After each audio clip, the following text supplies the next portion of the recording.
please welcome to the stage the 45th and 47th President of the United States, Donald J. Trump.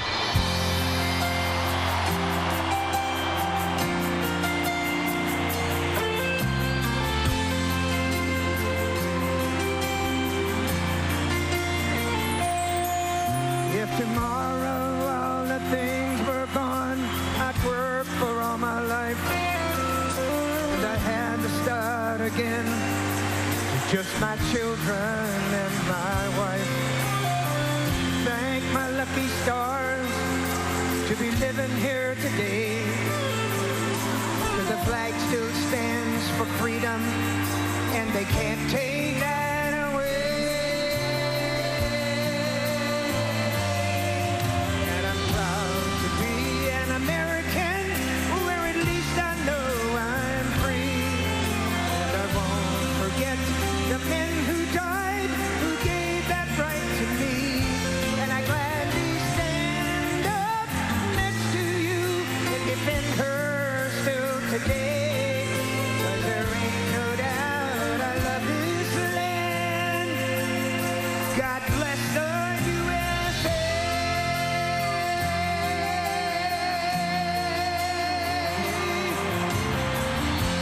For America, for Charlie Kirk.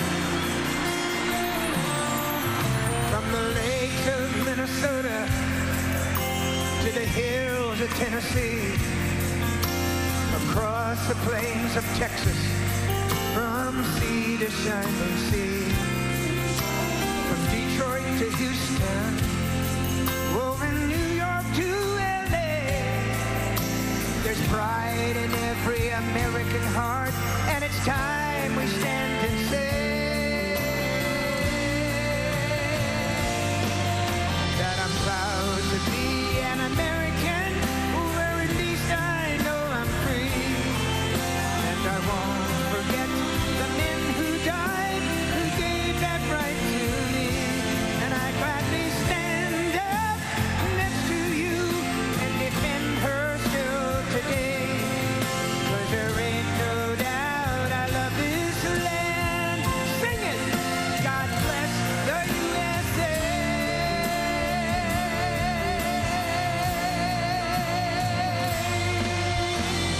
And I'm proud to be an American, where at least I know I'm free.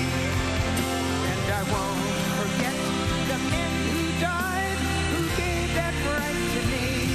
And I gladly stand up next to you and defend her still today.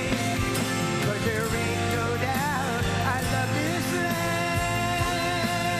God bless the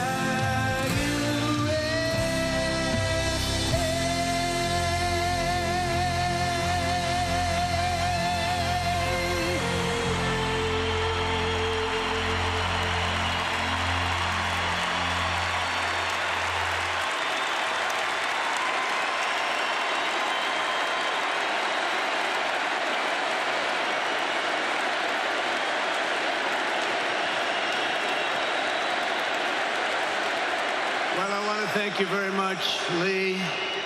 You've been there from the beginning with us, Lee, and we appreciate it. Nobody can sing that song like Lee Greenwood. Thank you very much, Lee, very much for being here. And his voice has not changed, you know? Pretty amazing. And a special thank you to Erika, because today, America is a nation in grief, a nation in shock, and a nation in mourning. Less than 2 weeks ago, our country was robbed of one of the brightest lights of our times, a giant of his generation, and above all, a devoted husband, father, son, Christian, and patriot. Charles James Kirk was heinously murdered by a radicalized, cold-blooded monster for speaking the truth that was in his heart. He was violently killed because he spoke for freedom and justice, for God and country, for reason and for common sense. He was assassinated because he lived bravely, he led boldly, and he argued brilliantly without apology. He did what was right for our nation. And so on that terrible day, September 10th, 2025, our greatest evangelist for American liberty became immortal. He's a martyr now for American freedom. I know I speak for everyone here today when I say that none of us will ever forget Charlie Kirk, and neither now will history.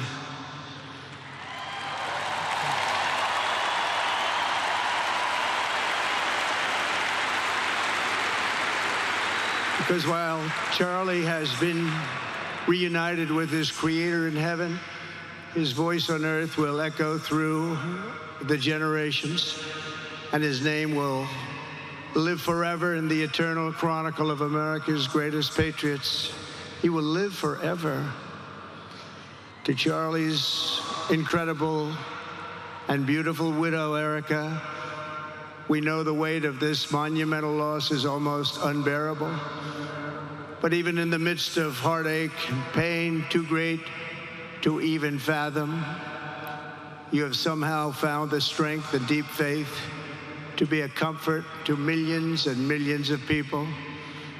And thank you very much, Erika. Thank you very much.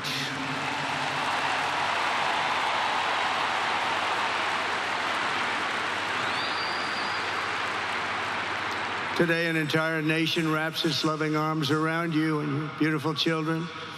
We share in your immense and overwhelming sorrow, and we vow that we will do everything we can to ensure that your children grow up in a land where their father is honored and revered as a great American hero. That's what he is.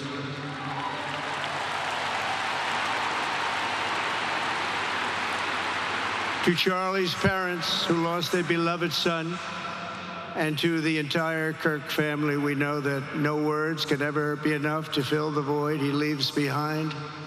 That's a void that just can't be filled. But I hope the extraordinary outpouring of emotion over these past 11 days has comforted you with the knowledge that your son brought more good and love into this world in his 31 short years than most people, even very, very successful people, can bring in a lifetime.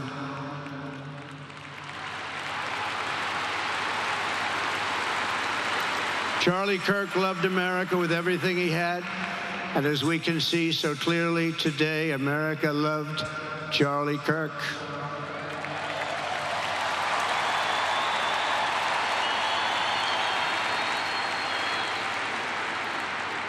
And he could always draw a big crowd. Look at this today. Look at what's gone on. This is a big crowd.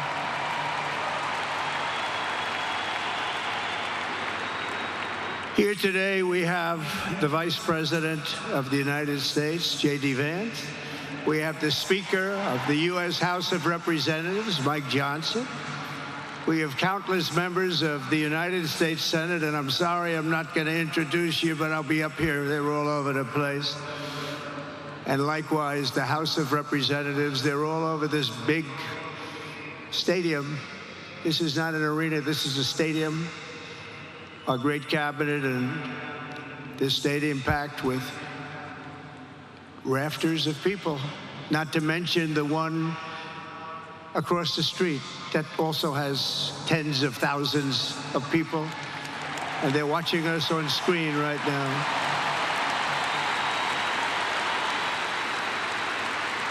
And I'm sorry we couldn't get you in. If anybody would like to give up your seat, please walk across this way.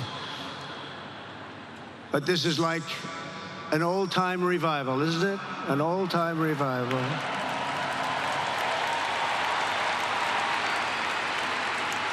For millions of Americans, especially young people, it is agonizing and unthinkable to say goodbye to a patriot whose heart still had so much to give. It's so much.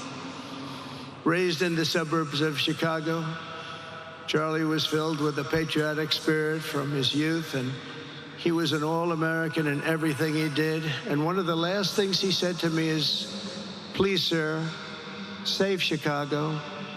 We're going to do that. We're going to save Chicago from horrible crime.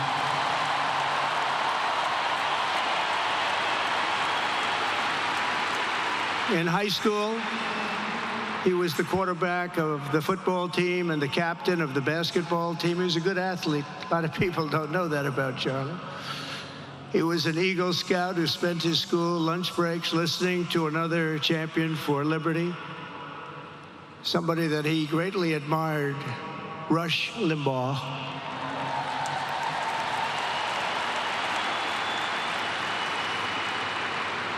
But what was even more important to Charlie than politics and service was the choice he made in the 5th grade, which he called the most important decision of his life, to become a Christian and a follower of his Savior, Jesus Christ.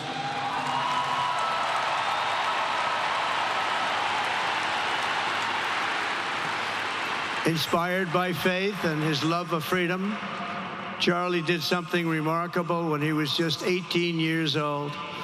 On the advice of a mentor who told him to put off going to college because he was doing so well, he devoted his life to converting young people to the conservative cause. How did he do? Take a look. How did he do?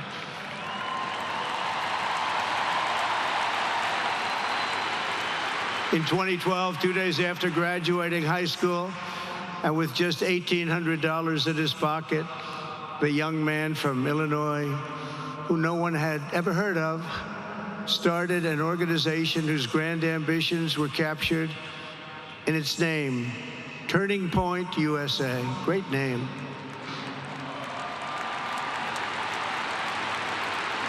And I have a feeling it's going to be bigger and better than ever before. Does that make sense? It's going to be bigger and better than ever before. Look at what's happening. 12 years ago, Charlie walked onto his first college campus, the very liberal University of Wisconsin at Madison. He set up a card table and put up a sign with 3 words: "Big government sucks." Could you believe that? That's Charlie. That day, Charlie talked to every student who approached him, most of whom were probably quite a bit older than he was. Finally, after many hours, he found the first ever Turning Point chapter leader. His first year out of high school, Charlie traveled 300 days raising money and taking his message to campuses all over the country. He lived out of his parents' basement, and they actually loved having him there. They loved Charlie. Everybody loved Charlie. And on the couches of friends and supporters, he lived off couches for 2 years, 3 years. Then life started getting a little bit different, but he was always the same. For 5 years, he refused to take a paycheck, but day after day, he worked from 5 a.m. in the morning till 11 p.m.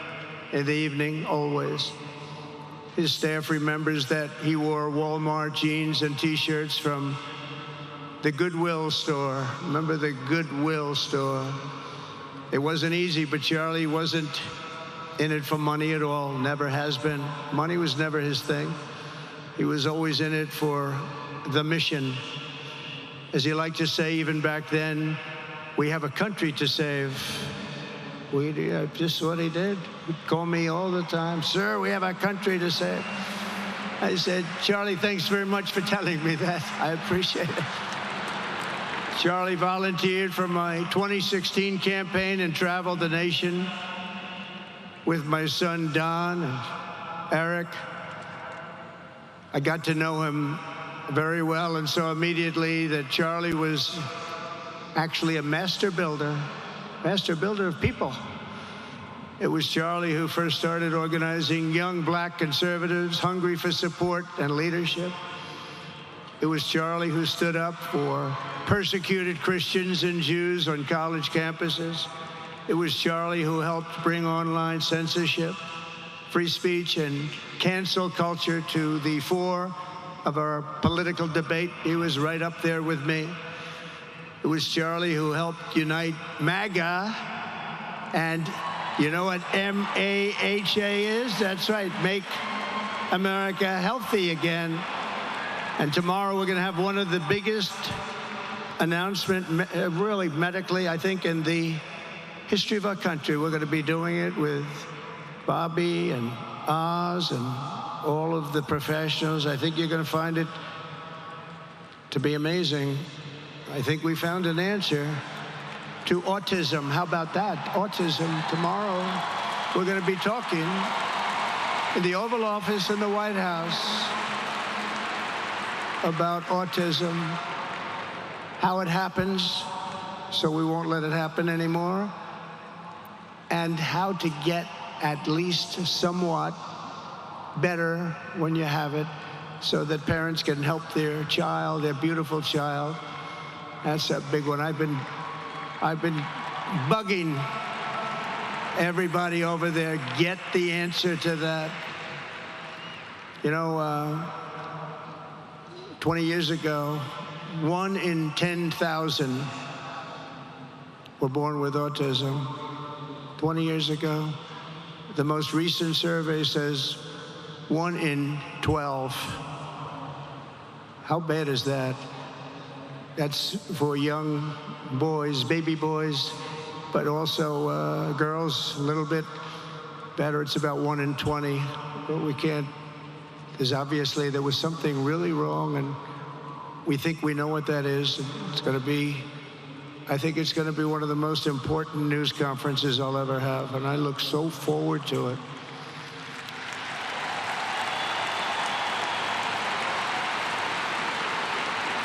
And you know who else looked forward to it? Because he knew. I'd tell him a little bit about what was going on. Was Charlie. He would have been front row center, believe me.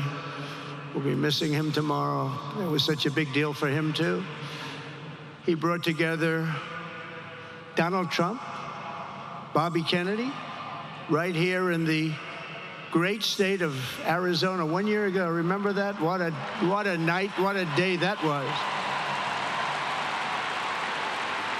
And it was Charlie who was among the first to speak to me about a man from Ohio by the name of J.D. Vance. Have you ever heard of him? He's doing a good job.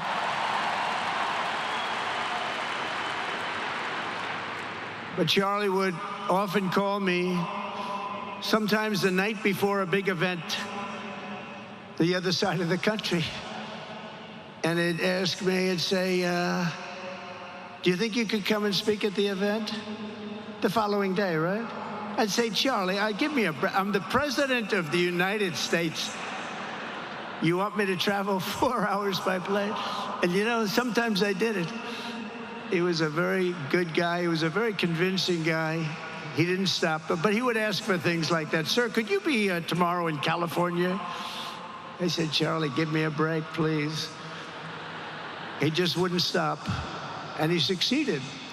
But I almost always went because you never wanted to let Charlie down. He worked so hard. You just didn't want to let him down. I felt guilty.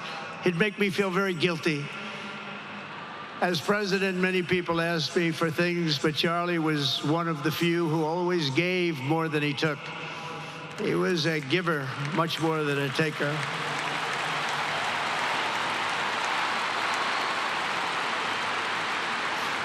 And no matter how big Charlie became, no one was too small for him to notice. He was good to everybody. Didn't matter.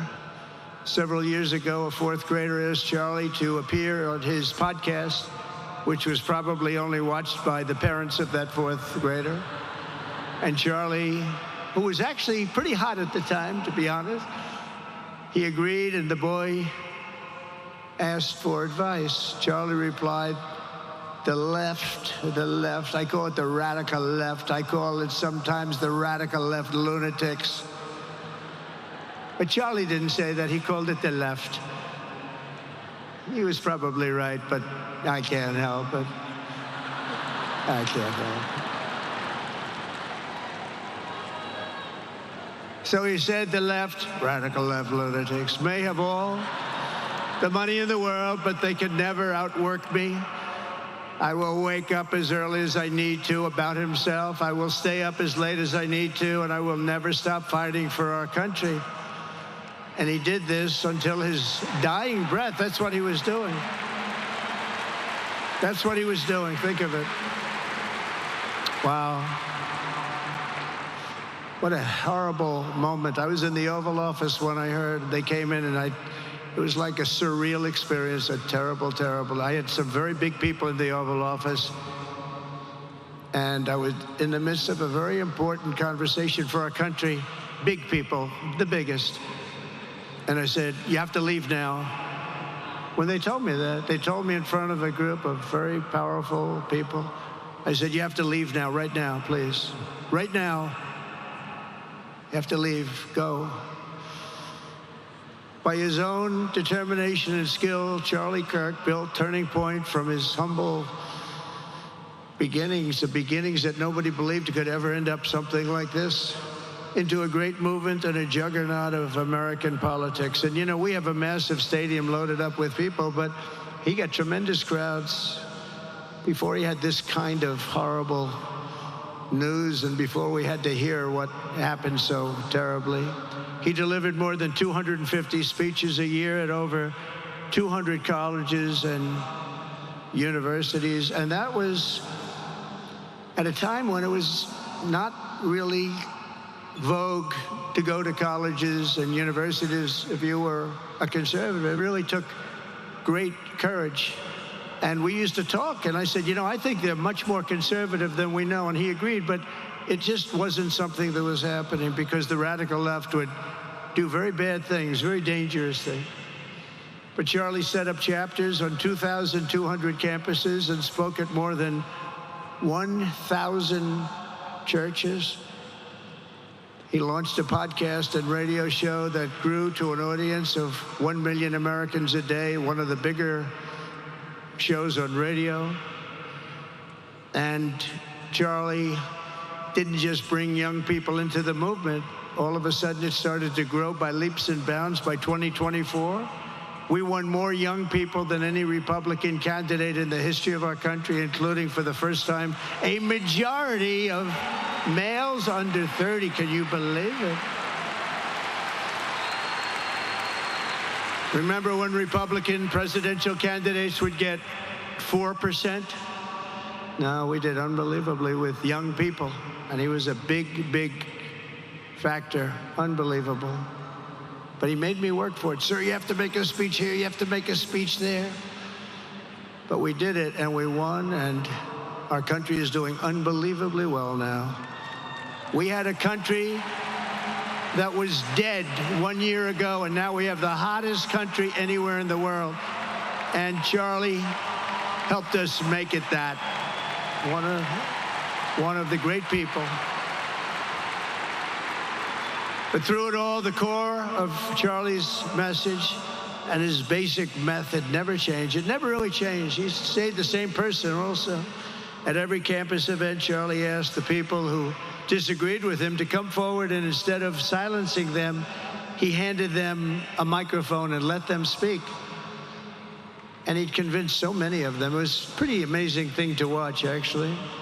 Shortly before Charlie arrived on campus, the day he was assassinated, a staff member texted him that there were many critics and students who were opposed to his views, and rather strenuously in the crowd. And that actually made him feel good because he wanted to convince them. He understood. He really did. He understood what was right. And he was right about that.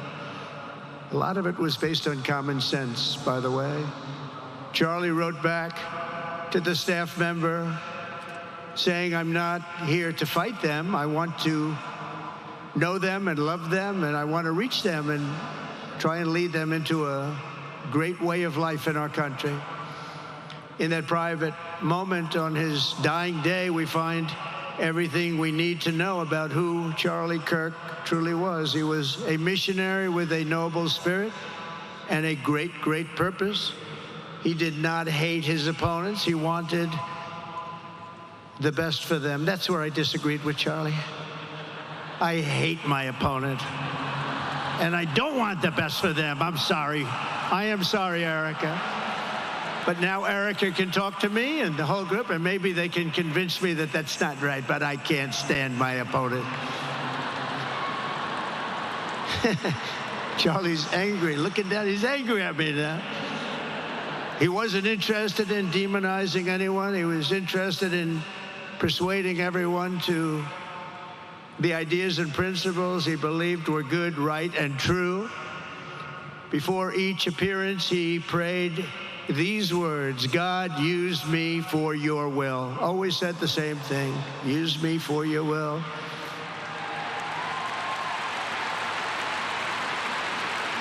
And that is exactly what God did. When you think, that's exactly what he did. The more success Charlie had, and he was getting more and more successful, the more dangerous his mission became. On campuses all over the country, his quest for open dialogue was met with menacing hate. There were bomb threats, pulled fire alarms, and countless rage-filled radicals who tried to shout him down. It was nasty. I used to say, Charlie, this is nasty stuff you're doing.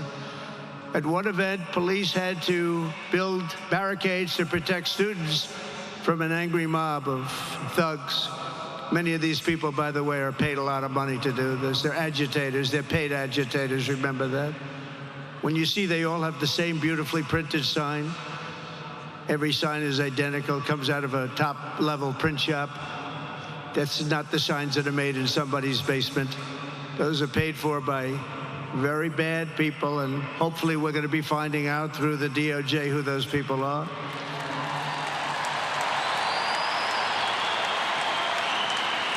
At another college, Antifa terrorists shattered windows, threw rocks, and tried to storm the building where Charlie was speaking.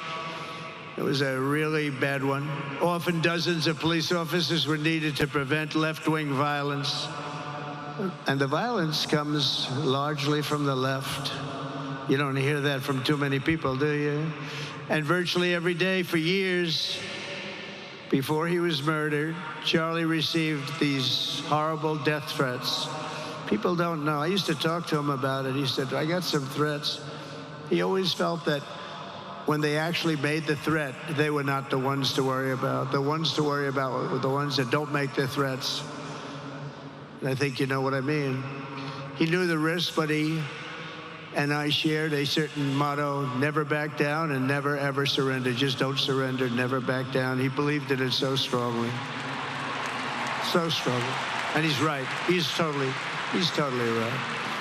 The radicals and their allies in the media, sometimes referred to, as my son said, the fake news media, tried to silence Charlie for a simple reason: because he was winning, and he was winning big. He was taking over college campuses, colleges that had, in theory, only very liberal, or as they like to say, progressive. I call them liberal, but they like to call themselves, because such a beautiful word, progressive. They're the opposite of progressive, if you think about it.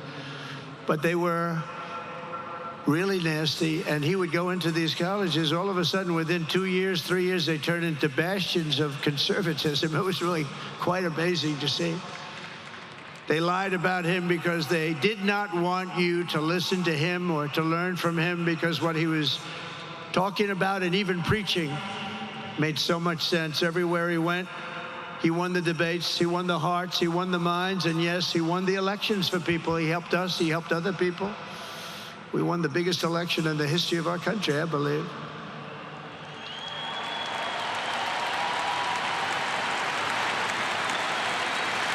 Charlie Kirk was without a doubt among the most influential figures in the most important election in the history of our country.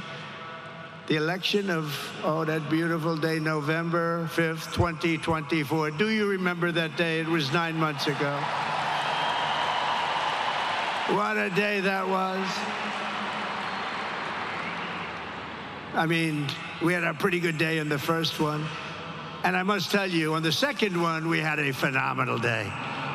But a lot of bad things happened. And now that's not even questioned. They cheated like dogs. But we got them back, didn't we, huh? Got them back. But we owe Charlie a profound and eternal debt of gratitude now. Just like Charlie and Erika made Turning Point hot, we are looking at a country that has the chance to attain a level like never before. Tariffs are making us rich again, richer than anybody ever thought was possible.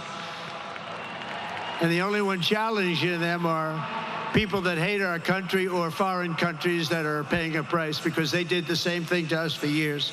They took advantage of us, but we're making money. We're becoming richer and richer, and we're taking care of our people better and better when we do that. And we can take care of other countries better and better, but we're doing unbelievably well. The tariffs have really been a hold. The election was big, but the tariffs, because of the election, came in. And remember, other nations do that to us. And Charlie understood that. He saw the money. He saw what was coming into our country, and we can use that for Medicare, Medicaid, Social Security, all of these things that we fight so hard for. And that's exactly what's happening. The numbers are incredible. When the news finally came out on election night last November that the race was officially won, came out pretty early in the night. Charlie was live on camera. In that moment, he was overcome with emotion. I've never seen him like this. He was so happy. For a long while, he said nothing. His eyes were filled with tears, and then he buried his face in his hands, and he started crying. That wasn't the Charlie I knew, but in thinking about it, it actually was the Charlie I knew, because he had a tremendous heart. He just wanted what was good for our country, and he saw us going in such a horrible direction. Lovingly, Eric, and this was so beautiful, Erika put a MAGA hat on to cover his bowed head. I like that very much. MAGA, we love. Does everybody love MAGA? Make America great again.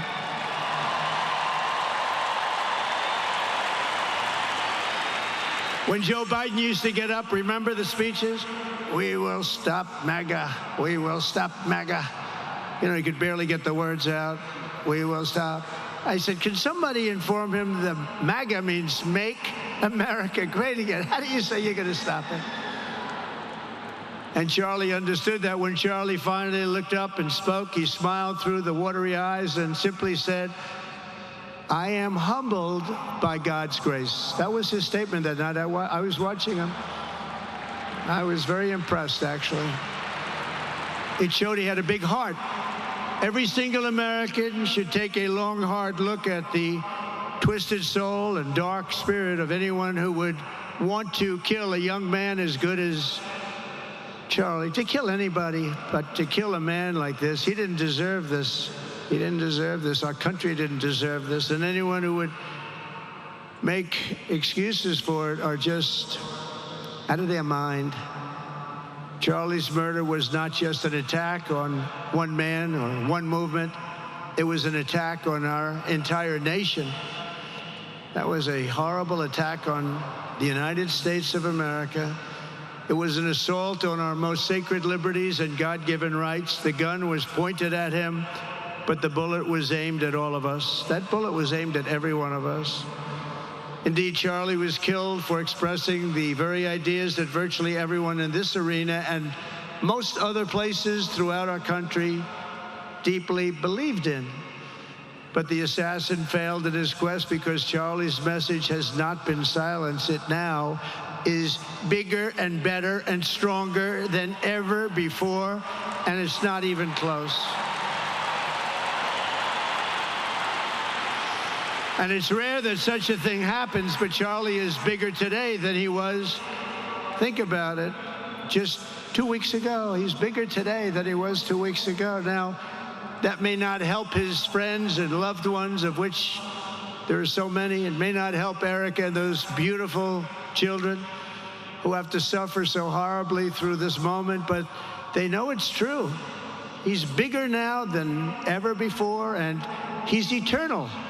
He's eternal, and I just want to say we love him. And he's looking down at us right now, and he's saying, wow, that's a great crowd. He's saying, that's a great crowd.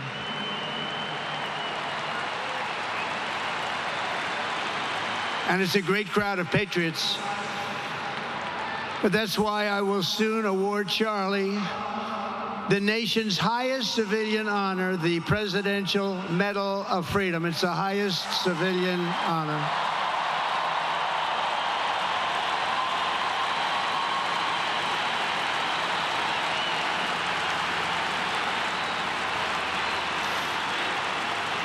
And we will do the ceremony at our beautiful White House in a very safe Washington, D.C., a place that Charlie truly revered.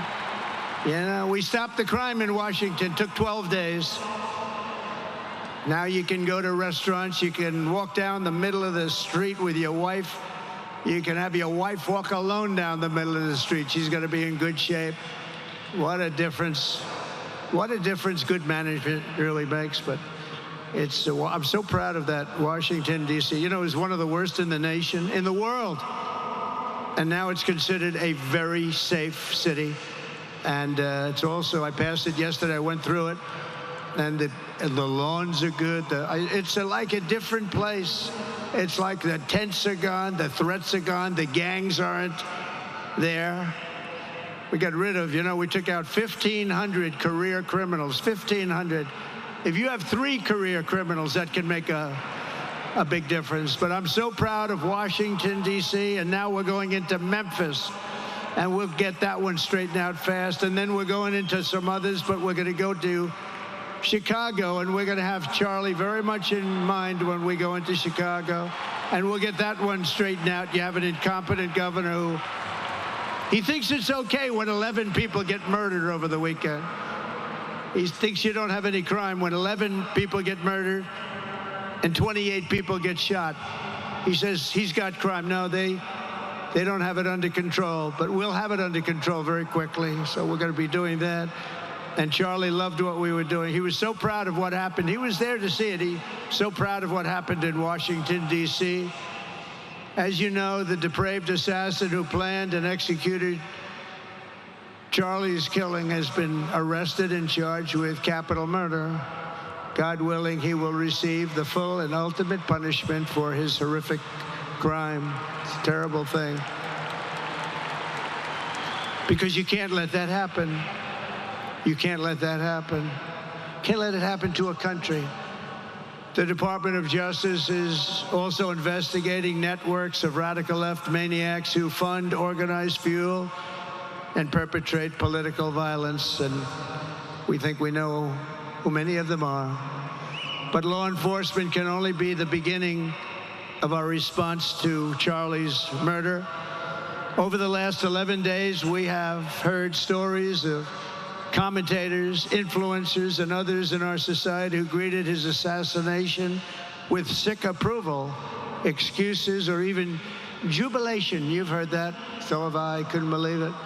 Some of the very same people who spent the last 8 years trying to sit in moral judgment of anyone who disagreed with them about politics suddenly started cheering for a murder. Incredible. You know the names. They're major losers, by the way. That will be proven out in a short period of time. Some of the very people who call you a hater for using the wrong pronoun were filled with glee at the killing of a father with 2 beautiful young children. And the same commentators who this week are screaming fascism over a canceled late-night TV show where the anchor had no talent and no ratings. Last week were implying that Charlie Kirk deserved what happened to him. No side in American politics has a monopoly on disturbed or misguided people.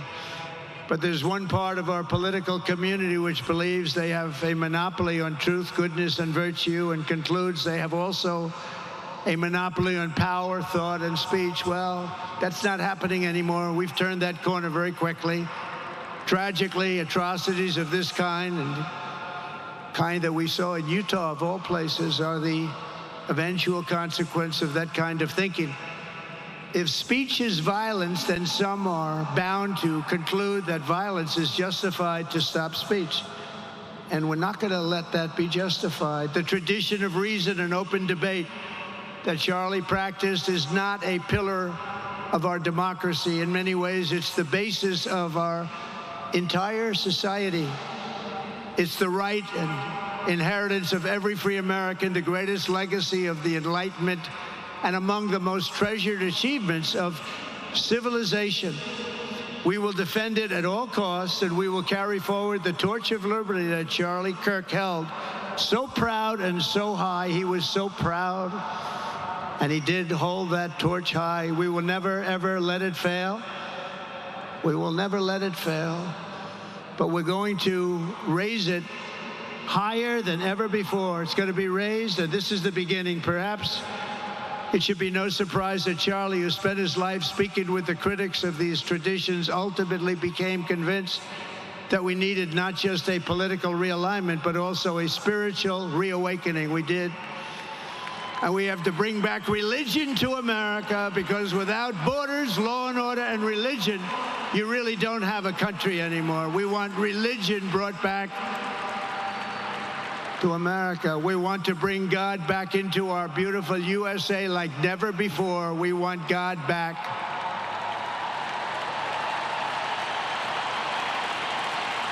Charlie would have been so pleased to hear his friends and colleagues today giving testimony and giving glory to God. Within minutes of the gunshot in Utah, millions of Americans, young and old, heard the news and dropped to their knees and started praying. Even many who rarely prayed asked God for a miracle. Please, God, save Charlie. But although Charlie's time with us on earth has ended, those prayers for a miracle have already been answered. Look at what's happening. Look at what's happening. In the days since Charlie's death, we have seen how his legacy has touched so many millions around the world.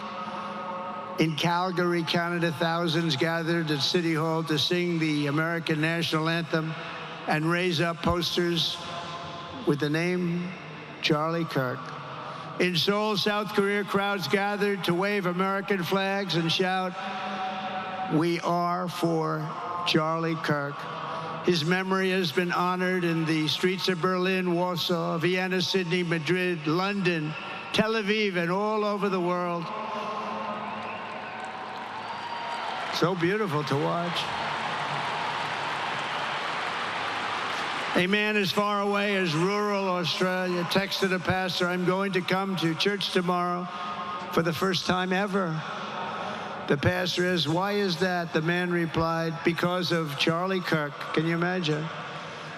The lesson of Charlie's life is that you should never underestimate what one person can do with a good heart, a righteous cause, a cheerful spirit, and the will to fight, fight, fight. Have to fight. We're saving our country. And Charlie's a big factor, such a big factor. Charlie Kirk started with only an idea to change minds on college campuses, and instead he ended up with a far greater achievement, changing history. He changed history. Today, Charlie Kirk rests in glory in heaven for all eternity. He has gone from speaking on campuses in Wisconsin to kneeling at the throne of God, where he is right now.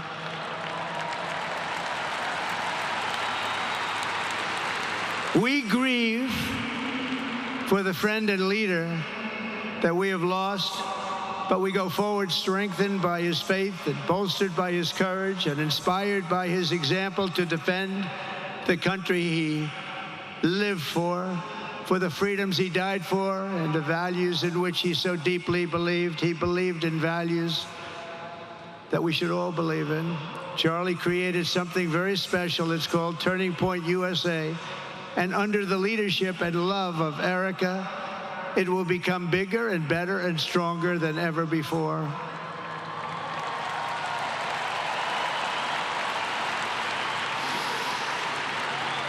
So, Charlie, we all want to thank you. We want to say a very loud God bless you, Charlie. God bless you for what you've done is incredible. And God bless Erika and the children. God bless the United States of America. And could I ask Erika, please come out. Erika, please come out. Thank you.